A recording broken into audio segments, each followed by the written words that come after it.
What do you know about the history of ketones dating back to when did we even discover that our bodies were making ketones? Ever since humans were around, ever since animals existed, ketones existed. If you think of our hunter-gatherer past, the hunting was not always good, and the gathering was not always good, and these people would go into ketosis. And then they would kill an animal, perhaps. And there was no refrigeration, so the little group ate the whole thing. And that would probably knock them out of ketosis. Now, this was known for a long time, but the mechanism wasn't known.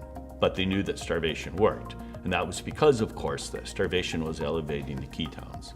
Probably, most likely, acetoacetate was the ketone having that function. And around 1921, it was discovered that if someone ate an extremely high-fat diet, like 80 to 90% of the calories is fat, and greatly reduced the carbohydrate, that would mimic starvation. And they discovered shortly after that it was actually an elevation of ketones that was a big factor in this.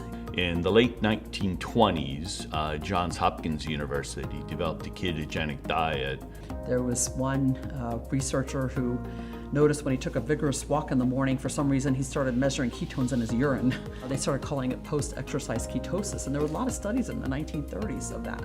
And it was shown in the 1960s then that during starvation, like as you starve over a number of days, that the ketone level would increase from virtually zero, before they started this fast, to get quite high over a period of about 10 to 12 days or so, and then kind of level off. And as long as you have fat to burn, you will keep making ketones, and your ketone levels will stay up at that level.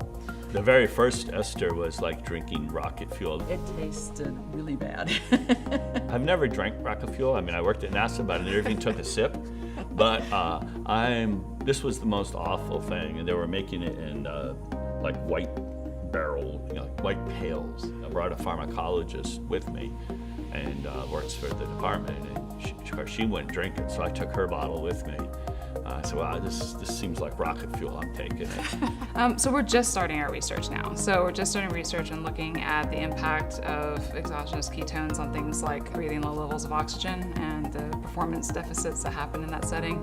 We're looking at it for cold water divers and being able to protect against hypothermia. More than 20 years later, we actually have an exogenous ketone that people can simply take and increase their ketone levels and experience the benefits. It's the last 3 years that have blown up the whole industry. Now a bunch of young scientists are studying it. Research is doubling, tripling, quadrupling. Why? Because honestly, the Prove It community is going out there and telling everybody around the world just how powerful this message is, and it's changing the game.